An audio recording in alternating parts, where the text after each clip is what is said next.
lo que voy a presentar puede parecer un trabajo antiguo, pero en realidad tengo en cuenta que es la primera vez que lo voy a compartir en la versión completa, porque es un trabajo producto de mi tesis doctoral y por una investigación que hicimos a posteriori de la tesis, junto con Manuel, Marta y Elena Fabré, para investigar qué es lo que había antes de la construcción de la Vila Olímpica. Así que bueno, es un poco lo que voy a... Sí, justamente con esta... Ya sé de qué hablas. Con Marta, la que aparece en pantalla, con Manuel, y con Elena es con quien hicimos una parte del trabajo que voy a presentar. Vale, pues voy a ello. Bueno, el trabajo lo he titulado de esta manera, así que lo primero que merece una explicación es por qué utopía, por qué la Vila Olímpica como utopía. La Vila Olímpica vendría a ser este proyecto emblemático del modelo Barcelona, no me puedo detener a explicar en profundidad lo que implica este modelo, pero es el que nace a raíz de la macro reforma que conoce Barcelona, impulsada por los Juegos Olímpicos de 1992. Y la Vila Olímpica vendría a ser como el proyecto emblemático por varios motivos. Uno de ellos es porque fue el proyecto que permitió concretar la reforma de la fachada marítima que estaba pendiente, entre comillas, desde Poblenou, que es el territorio en donde se la construye, hacia el Besós. El otro de los motivos es porque la Vila Olímpica canaliza los lineamientos urbanísticos propuestos para la macro reforma de la ciudad, entonces sería como el plan piloto que canaliza todos estos lineamientos que en su momento fueron propuestos por Oriol Buigas y que están publicados en este libro que se titula Reconstrucción de Barcelona, en donde se plantean los métodos y digamos todos los lineamientos urbanísticos para la regeneración de la Barcelona Olímpica. Y la Vila Olímpica vendría a ser el proyecto, según los autores, en el que pudieron canalizar, digamos, con mayor eficacia estos parámetros de diseño, parámetros de desarrollo urbano, etc. Incluso citando al propio autor, dicen que a través de este proyecto pudieron canalizar criterios y métodos que habían experimentado a escalas más pequeñas y que solo habían profundizado en discusiones y en investigaciones más académicas. Así que el proyecto de la Vila Olímpica permite canalizar eso por un lado. Por otro lado, tanto el planteamiento general de la reforma de la Barcelona Olímpica de alguna manera reedita la propuesta de Ildefons Cerdà y, por supuesto, el proyecto de la Vila Olímpica como proyecto piloto que canaliza estos lineamientos, vendría a canalizar también este objetivo. Entonces se la concibe como la nova Icaria del siglo XX para ser construida en un suelo que tenía un uso industrial antes de la construcción de este proyecto. Y la nova Icaria haría alusión a la Icaria que proyectó Cerdà para Poblenou y que aparece registrada en este plano de los alrededores de la ciudad de Barcelona de 1855, pero sobre todo, digamos que reedita la vocación misma con la que nace el urbanismo como disciplina, a quien a Cerdà se le atribuye la autoría, porque no casualmente fue también uno de los representantes del socialismo utópico del siglo XIX, en la corriente icariana de los icarianos que, digamos, recuperaron la propuesta de Cabet en Barcelona. Bueno, como sabemos, en el siglo XIX se caracteriza por el siglo de las utopías urbanas, y que nacen justamente como una suerte de camino para resolver los conflictos sociales de la ciudad industrial, de las revueltas industriales de la época y de los conflictos sociales de la ciudad industrial. Y es Engels quien califica a estas propuestas basadas en estas soluciones utópicas como socialismo utópico. Y su característica sería que apostaban por la reforma espacial como camino para resolver los conflictos sociales. o como camino para reformar la sociedad. En ese sentido, el término de utopía o la vocación utópica del urbanismo es recogida por los autores de la Villa Olímpica. A partir de este proyecto proponen entonces canalizar la extensión del trazado del ensanche hacia la fachada marítima, como se pueden ver en estas imágenes. Se recupera el trazado de Cerdá, y con este proyecto se canalizaría la extensión del trazado, como decía, hasta la fachada marítima. Aquí hay algunos bocetos también del diseño, en donde recuperan pues este modelo espacial, a partir del cual se configuró todo el diseño, ¿no? Con las supermanzanas, cambiando la medida de la manzana de Cerdá a la medida de la supermanzana, que ahora recientemente ha sido recuperado, pero con otra connotación más próxima al tema de movilidad en Barcelona, ¿no? Pero bueno, estos son algunos de los bocetos para ejemplificar cómo se reeditó la propuesta de Cerdá en el lenguaje de los autores del proyecto. Y entonces la Villa Olímpica reedita esta vocación utópica en este sentido que comentaba, ¿no? Que los autores proponen construir un barrio construido desde el laboratorio proyectual y están, digamos que basan el argumento en la convicción de que a partir de que a partir de la construcción morfológica del proyecto, más adelante y cuando pase a ser habitado, se producirían automáticamente formas barriales de sociabilidad. Esta cita de Martorell, que también fue parte del equipo de Buigas, es bastante elocuente en ese sentido, porque dicen pues que hay que conseguir que este barrio se produzca de manera paralela a cómo se ha producido la ciudad, es decir, con superposiciones sucesivas de diversas arquitecturas. Esta superposición y coherencia se han de conseguir artificialmente como si fuera una creación in vitro. Entonces la Villa Olímpica vendría a ser una suerte de barrio in vitro, concebido desde el laboratorio proyectual, bajo esta vocación utópica de que responde a esta convicción propia de la propia disciplina urbana y que resucita la tradición de Cerdá, de que a partir de que una vez conseguida esta reforma del proyecto, esta construcción morfológica, en un futuro nacería un barrio, formas sociales distintivas de un barrio. Pero como les voy a explicar más adelante, eso pues no ocurrió exactamente así. Y entonces, bueno, se concreta además como un barrio de autor, porque fue encargado a los mejores arquitectos de renombre local. Cabe resaltar que en la coyuntura olímpica los arquitectos tuvieron un rol protagónico en la gestión de la ciudad, justamente para conseguir esa regeneración de la imagen de la Barcelona y convertirse pues en este paradigma urbano que se estaba empezando a ofertar al marketing urbano internacional.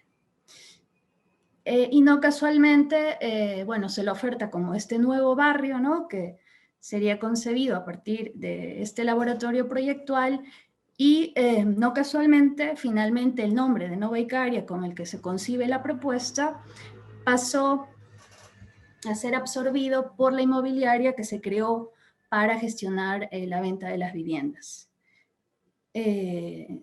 Dato que no es anecdótico, sino más bien representativo del tipo de operación que se concretó al final con este proyecto, porque se convirtió en una suerte de producto inmobiliario que pasó a ser ofertado a una clase media, media alta.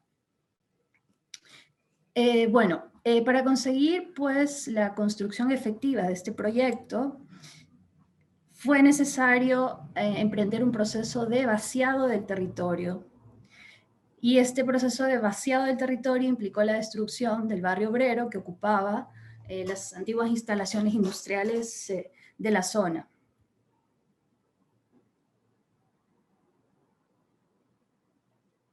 Entonces, para emprender el proyecto y poder, digamos, desplegarlo sin obstáculos ni físicos ni sociales, se produjo un vaciado del territorio, que por supuesto fue legitimado con el discurso promotor del proyecto, ¿no? Esta es otra cita de Buigas, uno de los autores de la obra, y dice: el área donde se decidió implantar la Villa Olímpica era una zona industrial con instalaciones y usos obsoletos, era una especie de vacío urbano y por lo tanto un lugar idóneo para hacer una renovación a fondo, implantando el primer barrio moderno junto al mar, al cual desde el principio ya empezamos a llamar Nova Icaria. Entonces, discursivamente se construye esta suerte de vacío urbano arbitrario que pasa a ser parte del discurso histórico oficial. Y se legitima así un proceso de derribo de todo lo que existía allí, que era un enclave industrial con un patrimonio arquitectónico con valor industrial, de acuerdo a la calificación que le dieron los especialistas, algunos historiadores encargados por la misma empresa constructora en este momento, y que sin embargo tampoco ni siquiera el patrimonio arquitectónico tuvo, digamos, relevancia para ser considerado como parte del proyecto. Esta es una imagen de cómo era lo que había antes.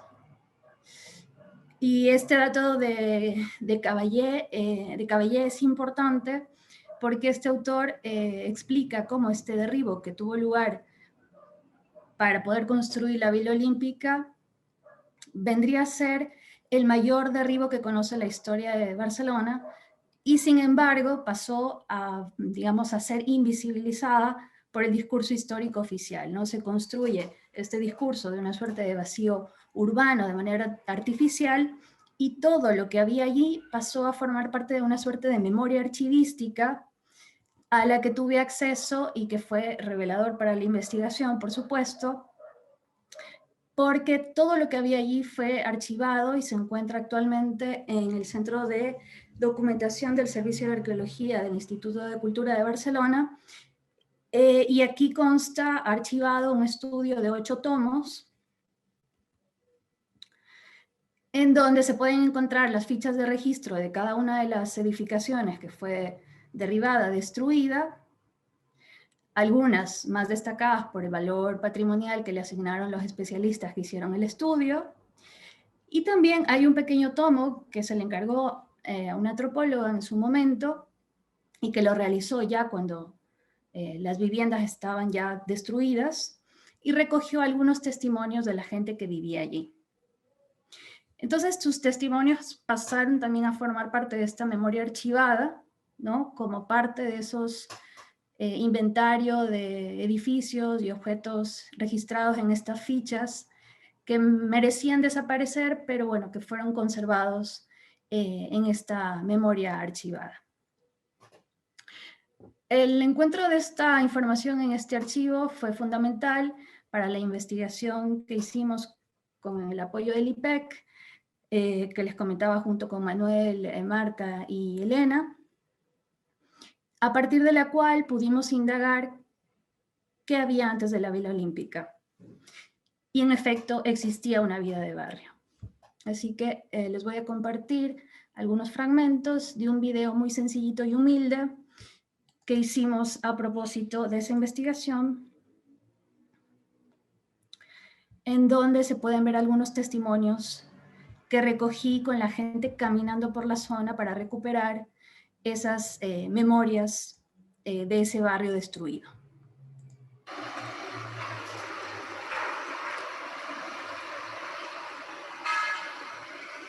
Yo he nacido aquí en estas calles.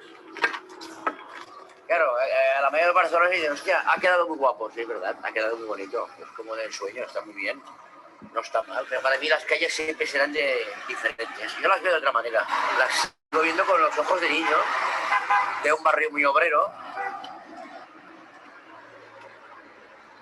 La Benedicaria eran todas fábricas, la Motor Ibérica, la Titan, Macaya, las... yo qué sé, todas las fábricas. Es que la Renfe, todas las fábricas, muy pocos vecinos. Realmente con el tema de los vecinos lo tuvieron fácil, porque éramos muy pocas familias. las casas eran una mierda, eran antiguas, pero vivíamos con mucha libertad. Era como si no viviéramos en Barcelona. Las bicicletas en la calle, se vivía en la calle. Eso es una cosa que tengo, este recuerdo. Vivíamos en la calle, vivías en la calle. Íbamos a Barcelona, para mí era totalmente diferente ir a Barcelona. Cogíamos el autobús, que por aquí pasaba el 36, que aún pasa, aún existe el 36, y íbamos al fin del mundo. Para mí ir al Paralelo a la Plaza Cataluña era, vamos, Hollywood. Hacíamos obras para San Juan, se estaba más hermanado, en cierta manera, estás más incomunicado, estás todos juntos, no hay otra. Es muy... Te sientes muy gregario con los tuyos, te sientes muy unido a tu grupo, ¿no? Es muy tribu, ¿no? Estamos aquí aislados, somos una tribu, es que éramos una tribu. ¿Dónde vives? En el Pomplanau, en la Avenida Icaria, parecía que fuera los más chulos del mundo. Y éramos 4 matados, pero 4 matados, la amiga mía. 4 matados. Claro, lo veo diferente, siempre lo veo diferente. Me gusta, ¿no? Yo siempre tienes ahí algo dentro que es diferente. 7:42. Estaba abierto y todo este trozo era una ancha de arena.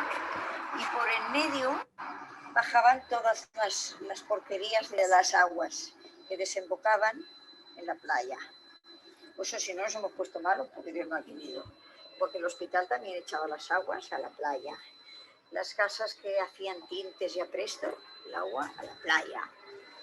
Y entonces aquí, al verano, cogíamos y aquí iba la desembocadura. Aquí había un trozo, esto era el puente, y aquí había el trozo, era ancho, de tierra, y en esta parte de aquí estaban las barracas del Bogatell. Y en la otra parte, esto era, digamos, la embocadura que era grande, había otro trozo de tierra, y también aquí estaban las del Somorrostro que llegaban hasta la Barceloneta, estaban por allí.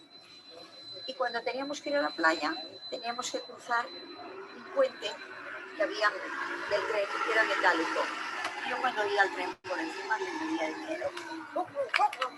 Y decían, corra, corra, abans de que vingui el tren, todas corriendo. Yes.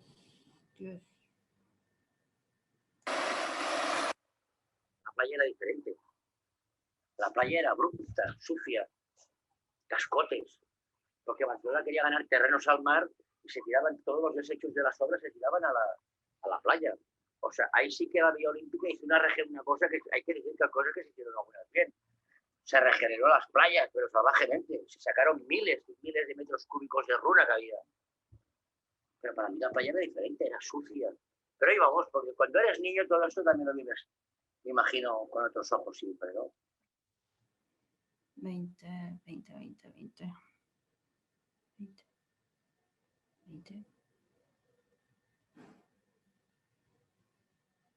Nosotros cenábamos aquí, la calle, la cuerda, la calle de Putet y la calle a nuestra cuerda. No teníamos sitios, no, salías a la calle con una cuerda o jugábamos con los de acá a pelearnos a guerras, a ver quién ganaba más. Esto es lo que teníamos nosotras, ¿eh? 21. Porque toda la vida hemos vivido aquí y la gente decía, bueno, que alguien... pero entonces fue todo muy rápido. Yo incluso tengo vecinos de otros sitios que nos decían, pero que os quejáis, si vais a un piso mejor. Sí, pero la calidad de vida yo sé que ha cambiado, es diferente. Y cualquier vecino te lo diría. Éramos pocas familias y fue un cambio radical, Yo siempre he pensado, sobre todo la gente mayor, cuando se fueron, yo nunca sé si se ha hecho algún estudio médico, pero seguro que se quebrantó su salud, seguro, no, claro. Había una señora que decía, es que a mí las paredes me hablan aquí. Aquí ha nacido mi padre, mi madre. Es que esas paredes me hablan, ¿dónde vamos a ir?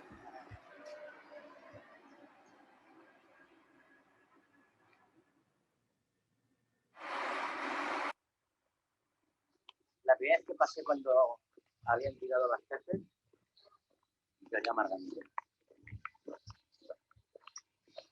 allá en el 87. Y un vecino se le ocurrió la brillante idea que dijo, yo voy a ir a ver cómo las tiran. Dijo, no vayas, Pascual. Y fue, vino a verlo. Vino descompuesto, hombre. Cuando vio todas las ruedas allí, vino descompuesto. Estoy mucho tiempo sin parar. Paso contigo para arriba, para abajo, y es igual. El corazón siempre se te arruga. Y aquí paso con los pelos de punta, como fuera un gato. Pero bueno, es mi vida. Esto es como los salmones. ¿Que vuelven donde nacieron? Pues yo me siento igual. Siempre vuelvo donde nací.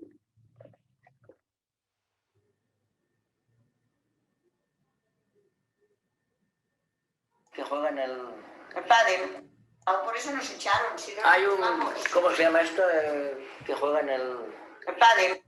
Juegan a pádel y hay un pipicán. Sí, y han hecho un trocito al lado de la casa para jugar ellos al pádel. En nuestros recuerdos hay un pipicán, se cagan los perros. Ya dijeron que Ahí era la casa donde vivían. Nos echaron por eso. Nos echaron porque enfrente no echaron a nadie. Ah, ¿no? La acera nuestra sí, y la de adelante no, a nadie. Mi madre últimamente vivía en la avenida Icaria y a ella no la echaron. A ella la echaron a cabo de muchos años que la finca que la tiraron abajo. La Vila Olímpica yo cuando voy no la acabo de ver una vida de barrio.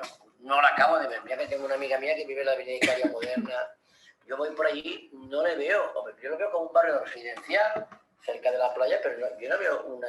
No hay tipo de barrio como nuestro, no. Ya no existe. Barrio, pero bueno... Ya no existe, Jordi. Pero barrios ya no existe ninguno. Ya. Pero yo cuando paso por la Vía Olímpica sí que veo que son bloques cerrados. Ya. Son todos jardines cerrados, tú no puedes acceder. Me da igual. Al principio pero veo... todos iban a la Villa Olímpica. Bueno, perdona, ibas a verla. Claro, la gente iba a verla, pero vivirla no. La gente iba a verla. O sea, cuando se hizo la Vía Olímpica se abrió a los ciudadanos para que la vieran, pero vamos. Las casas que hicieron por ahí también son muy diferentes. No, bueno, no va a decir un barrio, no. No hacen barrio. Pudiendo conservar... No fan Caliu. No. Pocas tiendas. Caliu y luego a los cariño, cines. barrio. Yo he ido a los cines aquellos y sales de noche y tampoco ves vida allí. Bueno, claro, igual. A lo mejor lo veo yo con otros ojos diferentes, pero no. Me he intentado poner en otra posición, digo, no. La avenida Icaria también está como triste. Como lo nuestro no, lo que había ya no habrá. Bueno, pero me pongo. Pero me pongo como es ahora y veo un barrio triste por la noche. Es residencial. La gente que vive ahí van a trabajar, vuelven a trabajar, jardín privado, vigilancia privada, ojo con el perro. No creo que vuelvan estas cosas ya. No.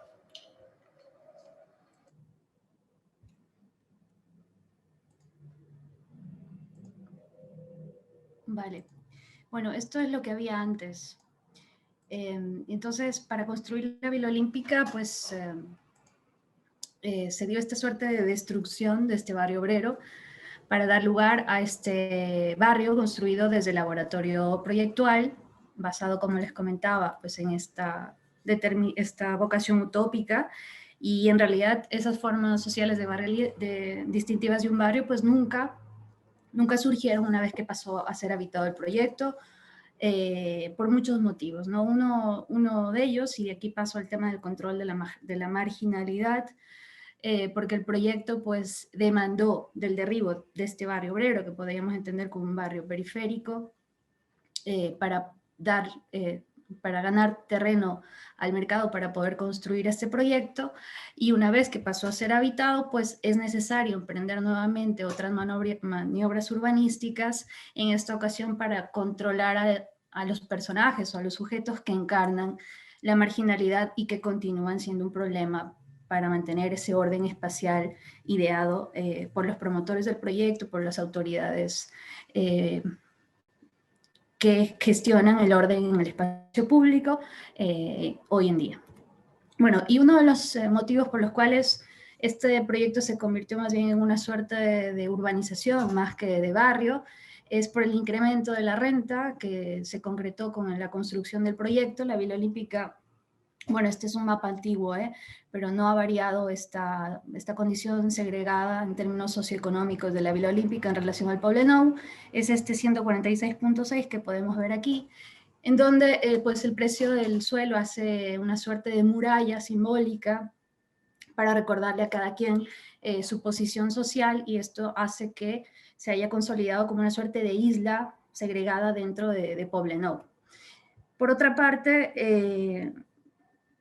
el espacio público, si uno observa, bueno, es la conclusión a la que llegué luego de aburrirme mucho observando lo que pasaba en la Avenida Icaria, porque es un espacio público más bien con una baja frecuencia de uso. Los exteriores de las viviendas, los parques, la Avenida Icaria y las zonas adyacentes a esta zona residencial se convirtieron más bien, desde que pasó a ser habitado el proyecto hasta la actualidad, eso no ha cambiado, más bien en una zona de circulación, una zona de paso hacia el Puerto Olímpico, hacia otras zonas de la ciudad, es decir, un espacio público convertido en un espacio para la circulación, más que para el encuentro o la apropiación. Si bien es cierto, sí es posible observar apropiaciones esporádicas, como por ejemplo grupos de jóvenes que se reúnen ahí en las banquetas de la Avenida Icaria, o también la zona afuera de la Universidad Pompeu Fabra, yendo hacia el metro de la Villa Olímpica y la parte de arriba del Parque Carlos I, también suele haber afluencia de flujos de personas a ciertas horas del día.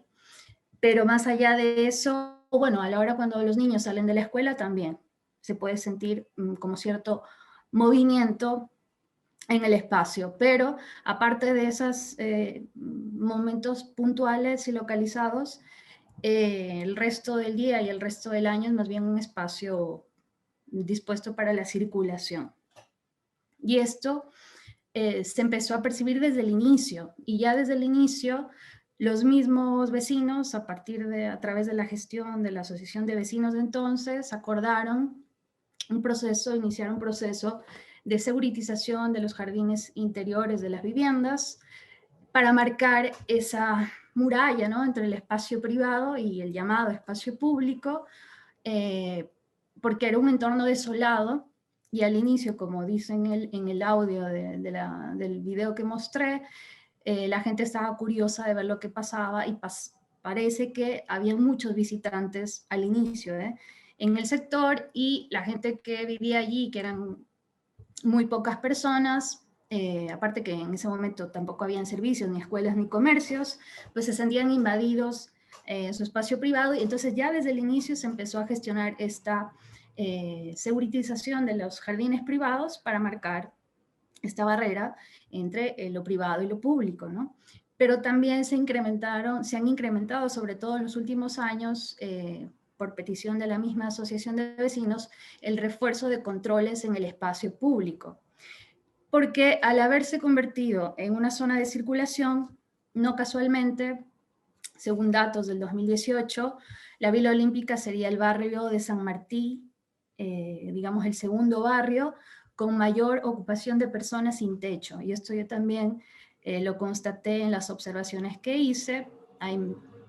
Hay momentos del día en que se pueden observar, en efecto, gente sin techo en el Parque de Carlos I, y esto lo constaté con las observaciones que hice, pero a partir del año 2017 o así, ya empezaron a hacerse públicas denuncias de los propios residentes de la Villa Olímpica respecto a esta invasión que sentían, o bien de turistas desacatados que visitan el Puerto Olímpico y que atraviesan a la Villa Olímpica, convertida, como decía, en una zona de paso, de circulación, que perturban la tranquilidad de los residentes, pero también por la apropiación de esos parques que permanecen la mayor parte del día desolados, por prostitutas, drogadictos o gente sin techo que eventualmente duerme ahí. Este dato es del 2016, en el que el ayuntamiento en principio se comprometió a cerrar este parque que está cerca de la calle Moscú, es decir, que este proceso de seguritización del entorno se continúa reforzando cada vez más. Y podríamos decir que este, digamos, barrio idílico que fue concebido desde el laboratorio proyectual jamás se concretó, sino que más bien continúa siendo invadido por esas prácticas indeseadas, y por eso pareciera ser necesario reforzar los controles en el espacio público para evitar todas estas prácticas consideradas como incívicas que encarnarían estos pues, personajes que encarnan la marginalidad. Y la historia se vuelve a repetir porque actualmente está en marcha pues, este proyecto de la reforma del Puerto Olímpico, en donde, como vemos, la Asociación de Vecinos ha vuelto a tener un rol protagónico para solicitar esta reforma, de tal manera que los residentes de la Vila Olímpica puedan tener un entorno más bien compatible a las actividades residenciales y evitar estas situaciones de conflictividad que se han desencadenado por la invasión pues, de gente que visita estas zonas de ocio nocturno y que perturban la tranquilidad de los vecinos del barrio. Y esto es lo nuevo que está por suceder, y bueno, pues intentaré seguirle la pista a ver cómo se concreta el tema, pero sería pues nuevamente esta fórmula propia del urbanismo basada en esta vocación utópica y todos estos procesos de limpieza social que son necesarios, y que esta sería como que la última estocada o la estocada más reciente para combatir la conflictividad social, ¿no? Entonces aquí comparto para cerrar esta pregunta, ¿no? Que afrontamos nuevamente la contradicción planteada ya por Solá Morales y el equipo de trabajo que propuso este contraplan de la Ribera para evitar la regeneración de esta zona antes de la construcción de la Vila Olímpica y paralizar la primera propuesta de reforma de la zona en 1974, en donde ya advertían que esta premisa a partir de la cual se está gestionando el puerto olímpico para abrir Barcelona al mar, nos volvemos a preguntar si esto implica continuar abriendo Barcelona a la especulación privada del suelo. Así que bueno, lo dejo aquí, y pues cualquier cosa que haya quedado suelta lo podemos ver después. Muchas gracias.